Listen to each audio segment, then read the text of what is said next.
राम राम. मी प्रकाश महाजन.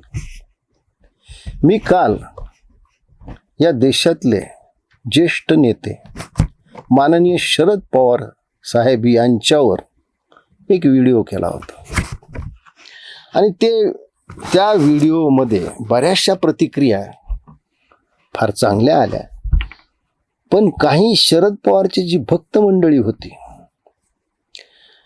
त्यांनी म्हणजे त्यांना शब्द सापडायचे नाहीत किंवा माझ्यावर काय टीका करावी हे त्यांना कळायचं नाही आणि मग त्यांनी नेहमीच्या शेलक्या पद्धतीनं तुमचं महाराष्ट्राच्या किंवा राजकारणात देशाच्या तुमचा काय सहभाग आहे, तुम्ही काय त्याच्यात कॉन्ट्रीब्युशन केलं आहे, असे प्रश्न विचारायला सुरुवात केली. माझं देशाच्या राजकारणातलं कॉन्ट्रीब्युशन हे 0 आहे. म्हणून काय मी शरद पवारच्या धोरणावर टीका करू नये असं कोणी सांगितलंय? आणि तुम्हाला काय माहिती मी राजकारणात काही केलं का नाही? शरद पवारचं राजकारण हे 67 साली सुरू झालं, आमचे 71 साली आहे. फार फरक नाही आहे. पण निवडणूक लढवली म्हणजेच राजकारण केलं असं मानणारा एक बराच मोठा वर्ग आहे. म्हणजे निवडणूक न लढवता राजकारण करता येत नाही असं कोणी सांगितलं?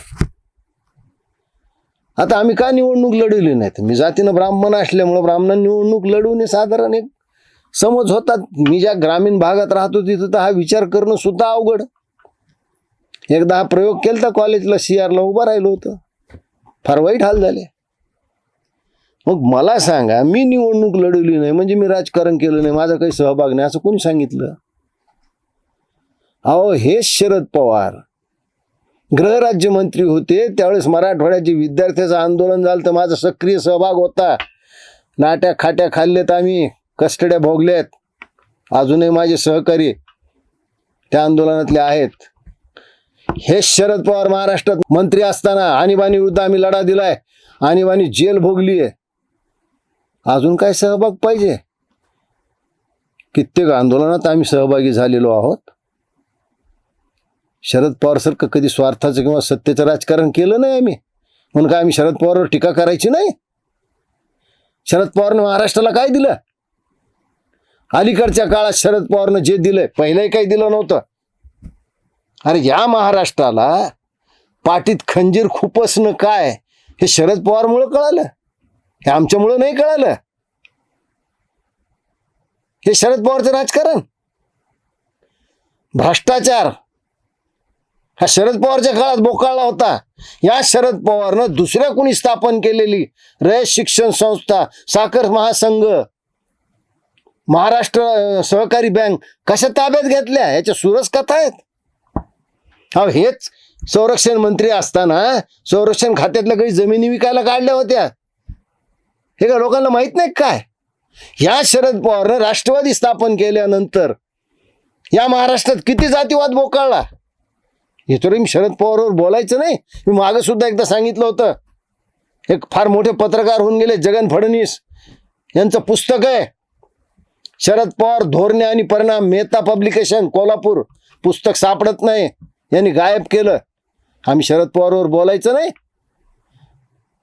मला हे कळलंच नाही. आणि मग काही नाही सापडलं की तुमच्या मोठ्या भावाला तुमच्या लहान भावानी का मारलं? अरे आमच्या 2 भावातला आपसातला प्रश्न होता, ते व्हावा का नाही ह्याची चर्चा होऊ शकते. तिसऱ्याचं काय नुकसान झालं? आणि मी शरद पवारच्या त्या सगळ्या भक्तांना सांगू इच्छितो, मी कधी बोललो नसतो. कारण शरद पवार साहेबांचे आणि प्रमोद महाजनचे खूप घनिष्ठ संबंध होते. पण मी आज बोलतो, हा प्रसंग पवार घराण्यावर सुद्धा ओढावलेला आहे. तुमची हिंमत आहे त्यांना विचारायची? तुम्ही मलाच काय विचारतात? मी 3% पडलो ना. या शरद पवारच्या काळात या मराठा आरक्षणाच्या विरोधात कुणीही नव्हतं. मुळात तर आमच्यासारखे ब्राह्मण नव्हतेच. पण 3 मिनिटात ब्राह्मण संपून टाकू अशी दरपोक्ती करणारे यांचेच कार्यकर्ते होते. गेली 3-4 वर्ष महाराष्ट्र कोणच्या वनव्यातून जातोय हे केवळ शरद पवारमुळेच होतं ना. कधी सावरकराला स्वातंत्र्य म्हणून त्याचे गोडवे गायचे, कधी सावरकराला स्वातंत्र्यवीर न म्हणता माफीवीर म्हणायचं, कधी रामदासाचं मंदिर जाऊन उद्घाटन करायचं, कधी रामदासाला शिव्या द्यायच्या. आजपर्यंत शरद पवारनं कधीही छत्रपती शिवाजी महाराजाचं नाव घेतलं नाही. आणि तरी तुम्ही म्हणता की आम्ही शरद पवारवर टीका करायची नाही. मला सांगा, शरद पवारला राज्यसभेत जाण्याचं एक कारण असं आहे की पुढच्या वर्षी शरद पवारच्या संसदीय कार्यकर्दीला 60 वर्ष पूर्ण होतात. आणि ते 60 वर्ष पूर्ण असताना आपण संसद सदस्य असलो तर मग आपल्याला फार मोठा सत्कार ठेवता येईल. त्यासाठी देशाचे राष्ट्रपती, पंतप्रधान सगळे मान्यवर येतील. म्हणून ही धडपड आहे की देशाच्या सुधारणेसाठी, किंवा देशाचा फार मोठा कळवळा आहे, महाराष्ट्राचा फार मोठा त्यांना कळवळा आहे म्हणून ते गेले नाहीत राज्यसभेवर. मला हे वाटतं की जर आम्ही सभ्य शब्दात टीका करतो तर तुम्ही माझ्यावर सभ्य शब्दात टीका करा. म्हणून शरद पवारने हा जो अट्टहास केलेला आहे तो केवळ आपले 60 वर्ष पूर्ण झाले पाहिजेत आणि आपण त्यावेळेस संसद सदस्य असलो पाहिजे.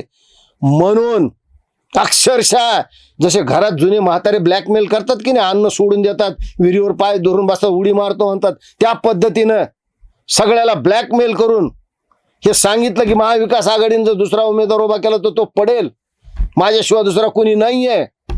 मी जसं कालच्या व्हिडिओत म्हणलं की हॉस्पिटलच्या चक्रा मारू लागले. आणि ज्यावेळेस तुम्ही बिनविरोध निवडून आलात त्यावेळेस तुम्हाला हाय असं वाटलं. शरद पवार साहेबांनी हा अट्टहास एवढ्यासाठीच केलाय की आपल्या संसदीय कारकिर्दीला 60 वर्ष पूर्ण व्हावे, त्यावेळेस आपण संसद सदस्य असावं म्हणून ते संसदेत गेले आहेत. याच्याशिवाय दुसरं काहीही कारण नाही. धन्यवाद.